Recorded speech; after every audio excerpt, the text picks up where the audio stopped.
एक पुराना और बड़ा मशहूर कथन है कि ढूंढने से क्या नहीं मिलता, ढूंढने पर तो भगवान भी मिल जाते हैं। हमें भी पिछले 48 घंटों से जम्मू कश्मीर के किसी ऐसे बुद्धिजीवी या किसी ऐसे नेता की तलाश थी जो वहां सुरक्षा बलों के साथ हुए अभद्र व्यवहार पर नाराजगी जताए और सच कहने की हिम्मत दिखाए, लेकिन हमें अब तक इसमें कोई सफलता नहीं मिली।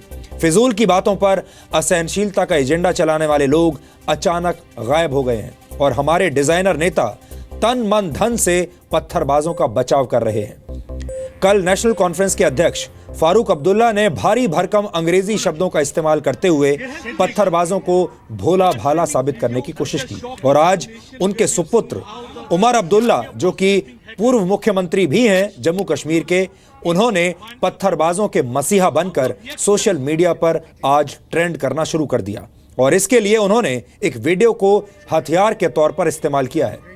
हम उस वीडियो का विश्लेषण आगे करेंगे, लेकिन सबसे पहले उमर अब्दुल्ला के ट्वीट्स का जिक्र करना जरूरी है, क्योंकि पत्थरबाजों के प्रति दया भावना वाली इस पूरी फिल्म की स्क्रिप्ट ट्विटर पर ही लिखी गई थी।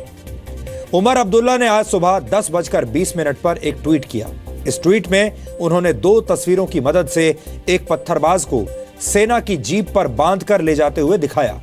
इसके बाद उमर अब्दुल्ला ने इस पत्थरबाज को पूरी इज्जत देते हुए लिखा, "This young man was tied to the front of an army jeep to make sure no stones were thrown at the jeep. This is just so shocking." यानी ये तस्वीर देखकर उमर अब्दुल्ला बड़े हैरान रह गए, उन्हें जबरदस्त झटका लगा। इसके ठीक 2 मिनट के बाद उन्होंने एक वीडियो के साथ एक और ट्वीट किया और लिखा, "Here is the video as well. A warning can be heard saying stone pelters will meet this fate. This requires an urgent inquiry and follow up now." Omar Abdullah Jammu Kashmir के पूर्व मुख्यमंत्री हैं, लेकिन इसके बावजूद वो एक वीडियो को आधार बनाकर पत्थरबाजों के लिए सुरक्षा कवच बन गए। उनके पिता फारूक अब्दुल्ला भी लगातार पत्थरबाजों का बचाव कर रहे हैं, लेकिन जब यही पत्थरबाज हमारे देश के जवानों पर हमला करते हैं, उनकी बेइज्जती करते हैं, उन्हें थप्पड़ मारते हैं, तब उमर अब्दुल्ला सामने नहीं आते। वो चुप रहते हैं, मौके का इंतजार करते हैं और फिर एक वीडियो की आड़ में पत्थरबाजों की इन हरकतों को छुपाने की पूरी कोशिश करते हैं। यानी उमर अब्दुल्ला की चिंताएं और उनका नजरिया बहुत सिलेक्टिव है। पत्थरबाजों के खिलाफ कोई कार्रवाई हो तो उनका खून खौलने लगता है, लेकिन अगर देश के जवानों का अपमान किया जाए, उन्हें घायल किया जाए, तो उमर अब्दुल्ला का खून ठंडा पड़ जाता है और उनके क्रांतिकारी विचार भी छुट्टियों पर चले जाते हैं। यहां पर हम आपको यह भी जानकारी दे दें कि इस वीडियो में आर्मी की जीप के साथ जो लड़का बंधा हुआ है, उसका नाम फारूक डार है। ऐसी खबरें भी आ रही हैं कि फारूक डार को एक ऐसी जगह से पकड़ा गया था जहां उपद्रव हो रहा था। इसके बाद उसे 100 मीटर तक जीप पर बांधकर आगे ले जाया गया और बाद में उसे छोड़ दिया गया। हालांकि अभी इस वीडियो की जांच पूरी नहीं हुई है, हमें ज्यादा जानकारी के लिए थोड़ा और इंतजार करना चाहिए। लेकिन उमर अब्दुल्ला से थोड़ा सा भी इंतजार नहीं हो रहा था और वो सोशल मीडिया पर माहौल बनाने में पूरे दिन जुटे हुए थे। आज सुबह 10:42 पर उमर अब्दुल्ला ने जो ट्वीट किया, उसमें लिखा था, "Understand the outrage the CRPF video generated. I am also outraged that the video of the youth on the jeep won't generate the same anger." यानी उमर अब्दुल्ला सिलेक्टिव गुस्से की बात कर रहे हैं, लेकिन ऐसा कहते हुए वो भूल गए कि उनकी खुद की चिंताएं बहुत सिलेक्टिव हैं और पत्थरबाजों के प्रति उनके मन में एक बहुत जबरदस्त सॉफ्ट कॉर्नर है, उनके प्रति लगाव है। दुर्भाग्य की बात यह है कि उमर अब्दुल्ला और फारूक अब्दुल्ला सरकार से सुरक्षा लेते हैं। उनकी सुरक्षा में इसी देश के सुरक्षा बल लगे हुए हैं, इसी देश की पुलिस और इसी देश के सुरक्षा बलों के सिपाही और जवान उनकी सुरक्षा करते हैं। देश के सैनिकों की सुरक्षा में ये लोग घूमते हैं, उन्हीं के सुरक्षा चक्र में हमेशा रहते हैं और फिर इन्हीं सैनिकों के खिलाफ अपमानजनक बातें बोलते हैं, इन्हीं सैनिकों का अपमान करने वालों का साथ देते हैं। आप खुद अंदाजा लगाइए इन लोगों के बारे में जो सरकारी सुरक्षा लेते हैं।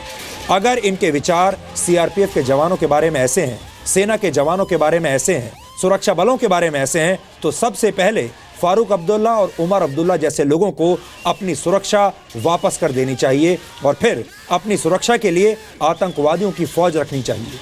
CRPF के जवानों के साथ हुई बदसलूकी के वीडियो पर उनके मन में उतना आक्रोश नहीं आता जितना पत्थरबाजों के पक्ष में आता है। जम्मू कश्मीर से लगातार ऐसे वीडियोस आते रहते हैं जिनमें भारत विरोधी एजेंडा चलाया जाता है और सुरक्षा बलों पर पत्थर बरसाए जाते हैं। लेकिन उमर अब्दुल्ला ऐसे वीडियोस को देखकर कभी विचलित नहीं होते और कभी जांच और कार्रवाई की बात नहीं करते। असल में अब्दुल्ला परिवार जम्मू कश्मीर में अपनी खोई हुई राजनीतिक जमीन हासिल करने के चक्कर में है। वो चुनाव हार चुके थे और अब इस चक्कर में है कि अगला चुनाव कैसे जीतें, वापस सत्ता में कैसे आएं, वापस मुख्यमंत्री कैसे बने। और राजनीति और सत्ता ऐसी चीज होती है कि अगर नेताओं को अलगाववादी विचारधारा का पक्ष भी लेना पड़े तो वो बेहिचक ऐसा कर सकते हैं, बदले में अगर उन्हें सत्ता मिल जाए तो, और कुतर्क के जरिए अपनी इस राजनीति को ढकने की भी पूरी कोशिश करते हैं। ये एक दुखद सच्चाई है कि कश्मीर में आतंकवादियों और पत्थरबाजों के हौसले सिर्फ इसलिए बढ़ रहे हैं क्योंकि उन्हें ऐसे नेताओं ने पॉलिटिकल प्रोटेक्शन दिया हुआ है। जिस वीडियो को लेकर आज उमर अब्दुल्ला ने अलगाववाद की बीमारी से पीड़ित लोगों का समर्थन किया है, उन्हें आज कुछ कड़वी बातों का ज्ञान होना चाहिए। और इसके लिए मैं इजराइल की एक तस्वीर का जिक्र करना चाहता हूं, क्योंकि पत्थरबाजों से निपटने का यह तरीका भी आज ट्रेंड कर रहा है।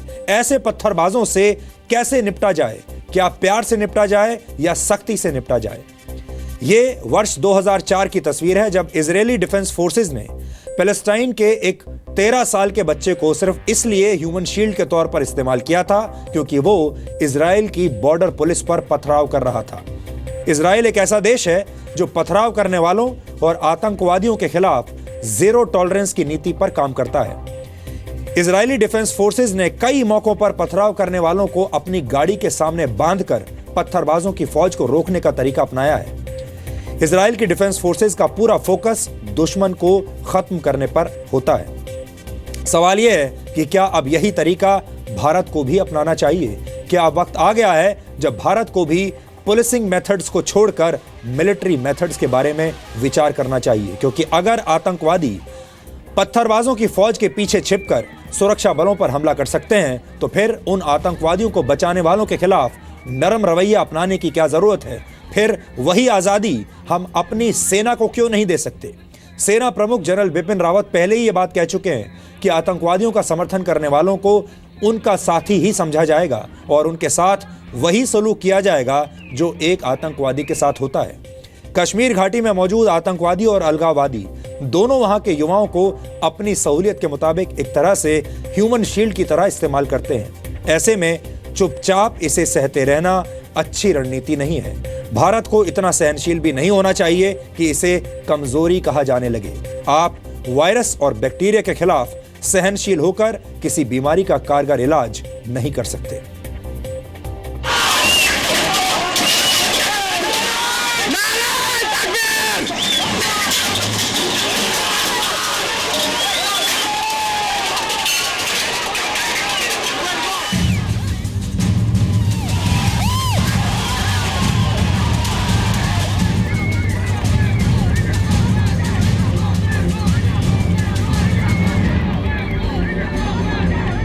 खूब गाली देते हैं, खूब उस्काते हैं। उस्काने से हमें क्या फ़र्क पड़ना है? उनका काम है, हमारा काम है संयम रखना।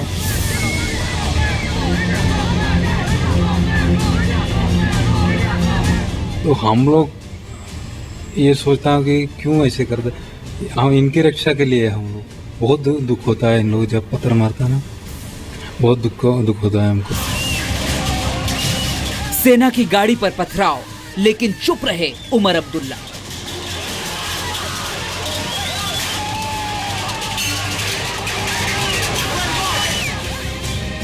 सेना की गाड़ी में ड्राइविंग सीट पर बैठे जवान को घेर कर पथराव, फिर भी चुप रहे उमर अब्दुल्ला।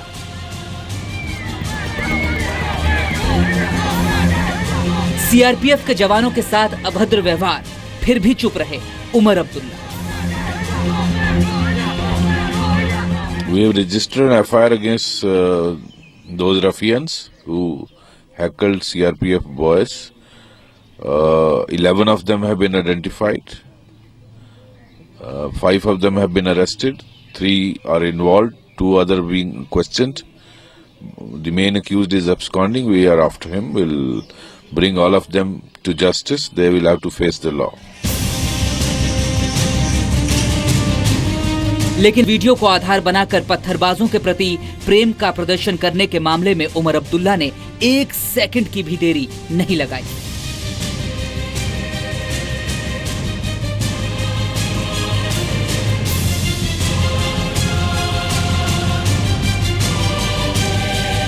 जिसके ऊपर ये एलिगेशन लगाया जाता है कि ह्यूमन राइट्स वायलेशंस करते हैं।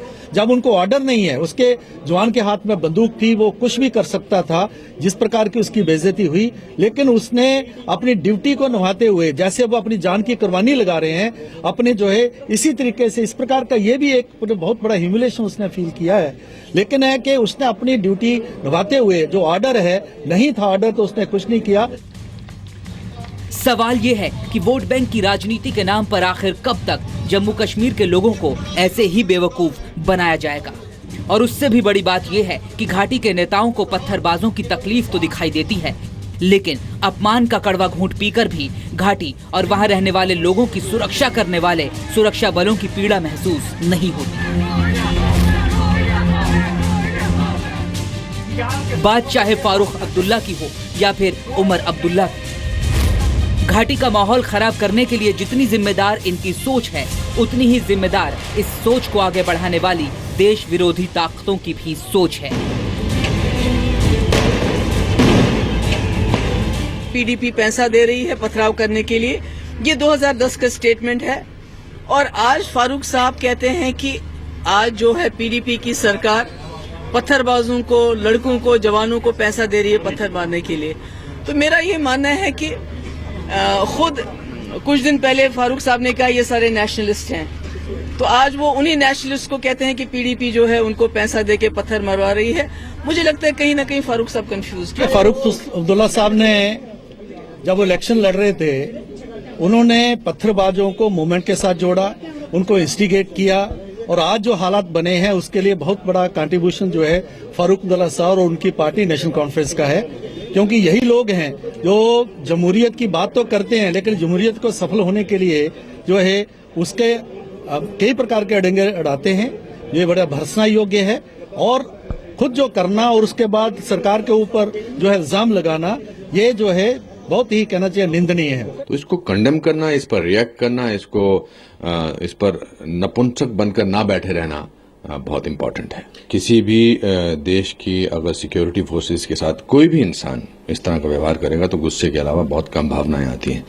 मैं तो कहता हूं कि अगर सिक्योरिटी फोर्सेस ना भी हों, आपके पड़ोसी आपके पीछे वाले कमरे से आकर या सामने से आकर आपको थप्पड़ मारे और आपको लात मारे, तो पूरा परिवार जो है उस आदमी की ऐसी तैसी कर देगा। सिर्फ पॉलिटिशियन कश्मीर के नहीं है, बहुत सारे हमारे सूडो इंटेलेक्चुअल्स हैं जो किसी भी बात पर वैसे तो बहुत झंडे लेकर खड़े हो जाते हैं और भर देते हैं ट्विटर और सोशल मीडिया से कि ऐसा व्यवहार कैसे हुआ, उसके साथ ऐसा व्यवहार किया हुआ। लेकिन कितनी चुप्पी साधी हुई है इस समय उन स्पेशल लोगों ने, उनके प्रति भी मेरा एक रोष है, बल्कि गुस्सा है। मेरा कहना है कि कश्मीर के हालात जितने आज ख़राब हैं, इतने ख़राब पहले कभी नहीं रहे।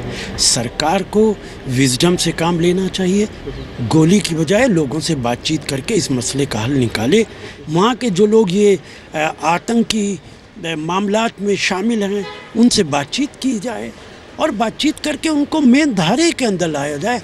हर मसले का हल तलवार की धार नहीं होता है। अब यहाँ मुद्दा ये है कि ऐसी सोच को बढ़ावा देने वालों और आतंकवादियों का समर्थन करने वालों के साथ क्या सलूक किया जाए। सेना प्रमुख बिपिन रावत इसका एक तरीका पहले ही बता चुके हैं। We would now request the local population that people who have picked up arms, and these are the local boys, if they want to continue with this acts of terrorism, displaying flags of ISIS and Pakistan, then we will treat them as anti-national elements and go helter-skelter for them. They may survive today, but we will get them tomorrow. And our relentless operations will continue. जो सही रास्ते से भटक गए हैं, हम उनको वापस अमन के रास्ते पे लाने की कोशिश करें, लेकिन अगर वो हमें मजबूर करते हैं तो हमारे ऑपरेशन जारी रहेंगे, और इसके लिए अगर हमें कुछ सख्त मेजर इख्तियार करने पड़े तो उसके लिए हम तैयार हैं। लेकिन क्या अब वक्त आ गया है कि भारत को इजरायल की नीति पर चलते हुए सही मायनों में वो तरीका अपनाने की जरूरत है जिससे सांप भी मर जाए और लाठी भी न टूटे। पत्थरबाजों से निपटने का इजरायल वाला तरीका, जिसमें पत्थर फेंकने वालों को वहां की फोर्सेस गाड़ी में बांधकर पथराव करने वालों के सामने छोड़ देती है। नतीजा पत्थरबाजी पूरी तरह से रुक जाती है। उमर अब्दुल्ला ने जिस वीडियो को आधार बनाकर पत्थरबाजों का समर्थन करने की कोशिश की है, क्या उसी सोच को आधार बनाकर भारत को इजराइल नीति नहीं अपनानी चाहिए? क्योंकि बर्दाश्त करने की भी एक हद होती है और अब भारत विरोधी लोगों ने सारी सीमाएं लांघ दी हैं, तो फिर भारत किस बात का इंतजार कर रहा है?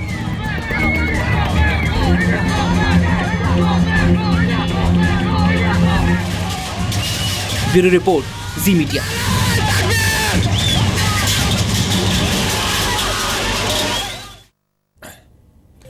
ये बात बहुत चुभती है कि हमारे देश में जो नेता सैनिकों पर सवाल उठाते हैं, उन्हें सरकार की तरफ से Z+ सिक्योरिटी दी जाती है और जिन सुरक्षा बलों के घेरे में रहकर यही नेता अपनी जान बचाते हैं, उन सैनिकों को अपमानित करने के लिए छोड़ दिया जाता है।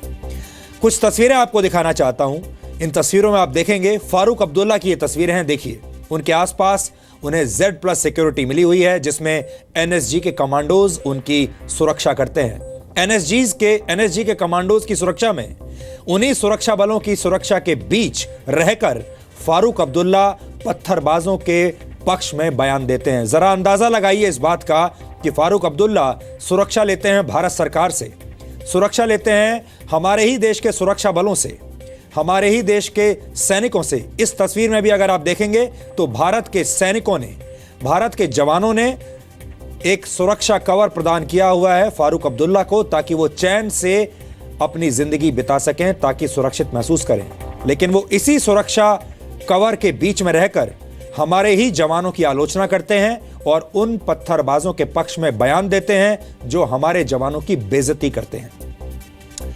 उमर अब्दुल्ला की तस्वीरें देखिए आप। उनके बेटे उमर अब्दुल्ला, उन्हें Z कैटेगरी की सिक्योरिटी मिली हुई है, जिसमें ITBP के जवान उनकी सुरक्षा करते हैं। ये तस्वीरें भी आप देखिए।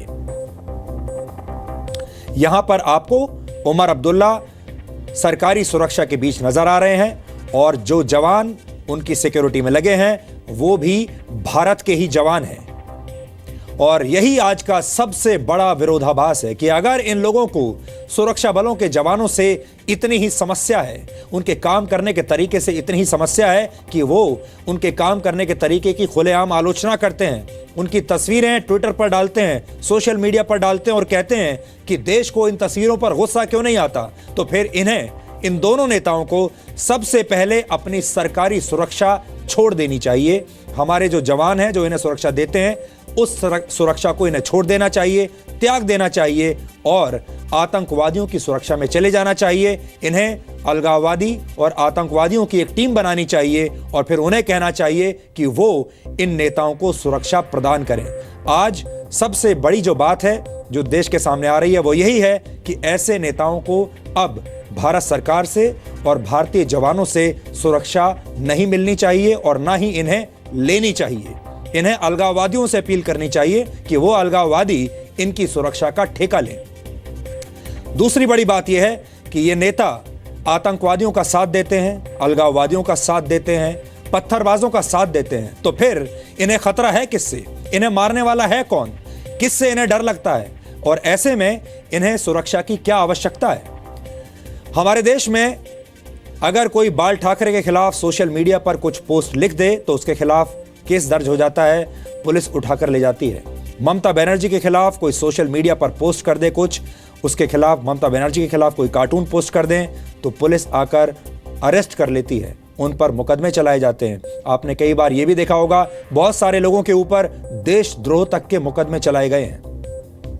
यानी अगर आप किसी नेता के बारे में कुछ भी उल्टा सीधा लिख दें फेसबुक पर या ट्विटर पर तो आपके खिलाफ एक्शन हो जाएगा। लेकिन ये नेता न जाने कब से खुलेआम बयान दे रहे हैं जिसे आप एक तरीके से देशद्रोह मान सकते हैं। इस देश की सेना के खिलाफ बयान देते हैं, इस देश के जवानों के खिलाफ बयान देते हैं, आतंकवादियों के पक्ष में बयान देते हैं और पत्थरबाजों के पक्ष में बयान दिए जाते हैं। इसे आप क्या मानेंगे? क्या इन पर कोई मुकदमा नहीं चलना चाहिए? और अगर मुकदमा ना भी चले तो पहला स्टेप ये होना चाहिए कि इनसे इनकी सुरक्षा वापस ले लेनी चाहिए।